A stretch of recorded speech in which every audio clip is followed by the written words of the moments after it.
Посягате ли често към газираните напитки? Време е да се замислим защо това не е най-добрият избор за нашето тяло и околна среда.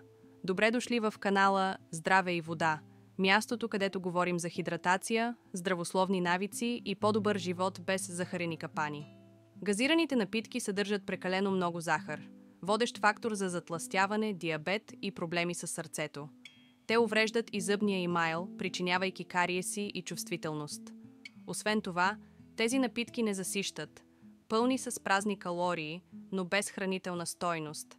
И не на последно място съдържат кофеин, който дехидратира, вместо да утолява жаждата.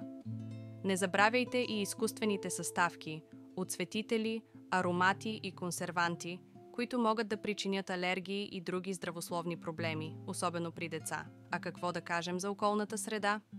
Повечето газирани напитки се продават в пластмасови бутилки или кутии, истински замърсители с дълъг живот. Какво да изберем вместо това? Вода. Най-добрият източник на хидратация билкови чайове. Без кофеин и захар кокосова вода. Натурална и освежаваща. Кажете не на газираното и да на истинската хидратация. Абонирайте се за още съвети и вдъхновение. Вашето тяло и планетата ще ви благодарят.